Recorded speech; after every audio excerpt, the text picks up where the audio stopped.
There is one country on Earth that has not one, not two, but three capitals. The country in question is no other than South Africa. Its three capitals being Pretoria, Cape Town and Bloemfontein each serve their own purpose, hoping to create a power balance across the country. There are then around a dozen or so countries who have two capitals, the rest of the world then have one. Well, apart from Nauru and Switzerland who both have no official capital. But what if the rest of the world followed South Africa's strategy in having three capitals? What if this became the norm? Let's travel around the world and investigate.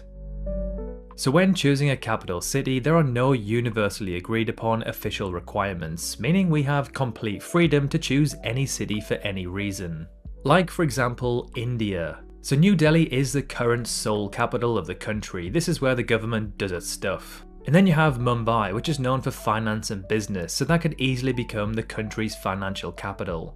And then we could choose Varanasi as its spiritual capital. Varanasi is one of the oldest cities in the world and has deep significance, especially in Hinduism. Cremations famously take place in the city on the banks of the Ganges, right next to where people are cleaning, washing and praying. Next up we have the United States, where we have Washington DC as the capital. In addition, we have to nominate New York City as the financial hub. This one is almost impossible to argue against. But then when it comes to the third capital, it's a little tricky. We could go down the entertainment route, to which there are two standout cities being Las Vegas and Los Angeles. Las Vegas has its world famous strip, whereas LA has Hollywood and all the glam that comes with it. It's a bit of a toss-up between the two, but I think I'll give it to Vegas. Another potential option is having Washington DC as the political capital, Los Angeles as the cultural and entertainment capital, and then Miami as some sort of international capital due to its diversity and location. This also then gives us this kind of triangle of capitals spread out across the country, as opposed to having all the power in one region. Travelling across the Pacific, we arrive into Japan, the land of the rising sun. Its current capital, Tokyo, is not only the most populated capital city in the world, but also the most populous city globally, with a population of around 37 million. That's a higher population than around 160 countries. Now Japan is a rather long but narrow country and has many large important cities that could easily become capitals. But a pretty straightforward method for deciding which to choose is by distributing them kind of evenly across the country. So Tokyo sort of sits in the middle of the country. We could then make Sapporo its northern capital and Fukuoka its southern capital, giving an even spread of power. These cities are all each the most populated on their corresponding island.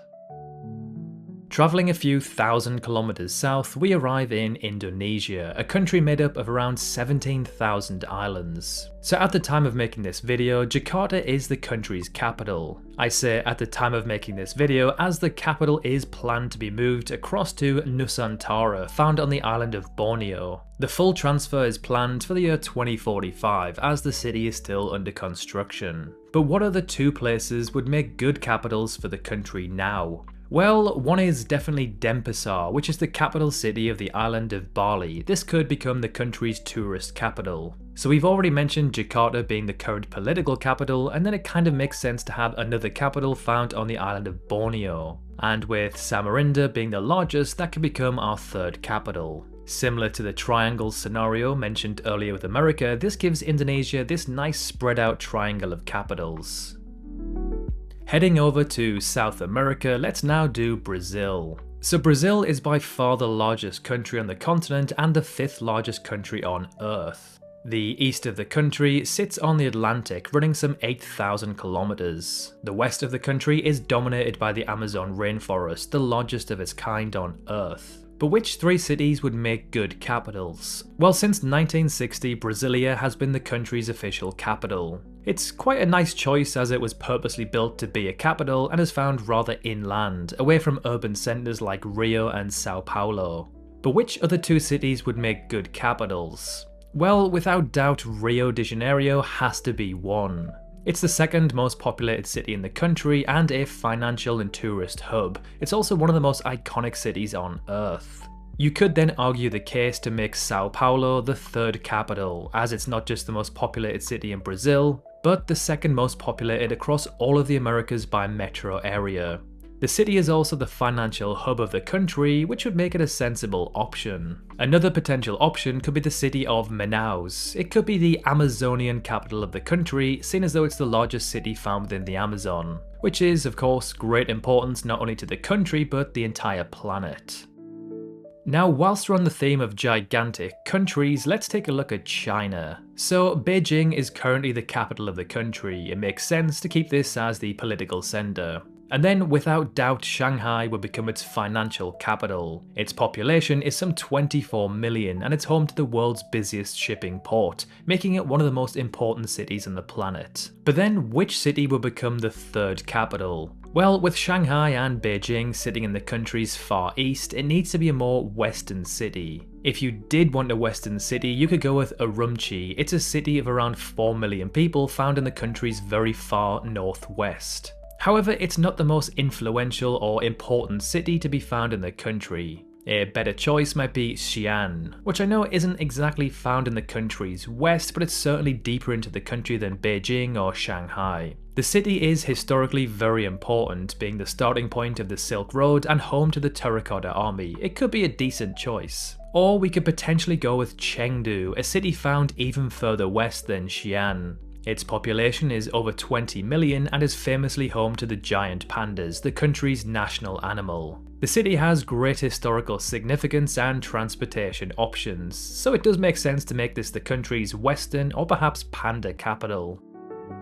So this next one is quite controversial and unconventional. So with Australia, I'm thinking about dishing out 3 capitals based on physical positioning. This is definitely not the best way to do it, but this is just a hypothetical scenario for fun. By this, I mean having a capital found in the east, central, and then west. So I'm actually going to remove Canberra as the capital and make Sydney the financial and political hub of the country. It's without doubt the country's most important, iconic, and influential city. Although it is worth noting that Melbourne is catching up. We then need a central-ish city to be our centre capital, which I'm gonna give to Alice Springs of all places. Now, I understand the city is extremely remote and has a very low population, but with its central-ish location and being the largest town closest to Ayers Rock, I'm going to make this the centre capital. And then finally, there is only one option for the western capital, that of course being Perth. Perth is sometimes described as being the world's most remote large city.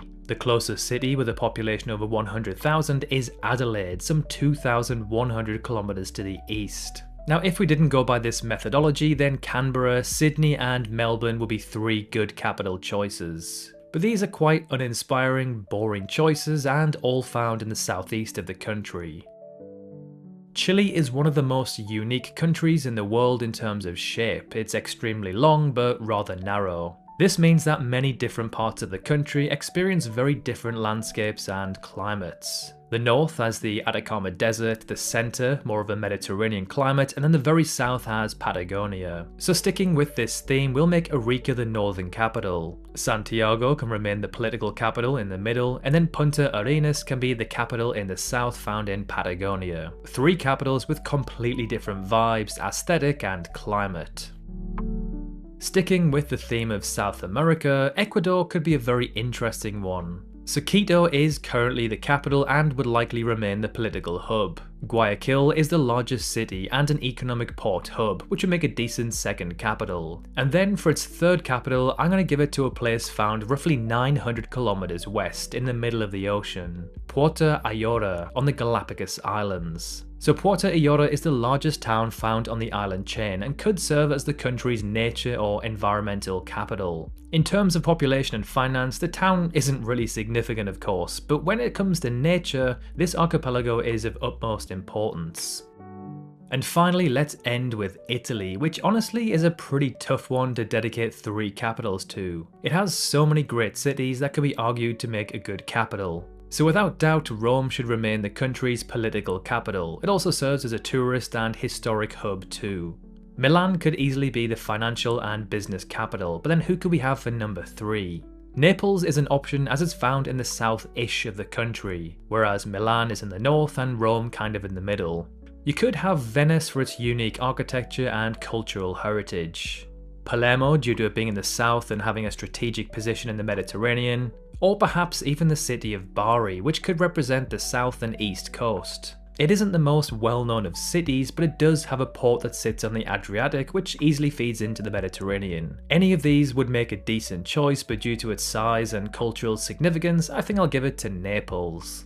So there we have it, some potential choices for giving countries around the world 3 capitals. If you agree, disagree, or have any other good suggestions, discuss them in the comments below. Like and subscribe for more content like this, and as always, thank you very much for watching.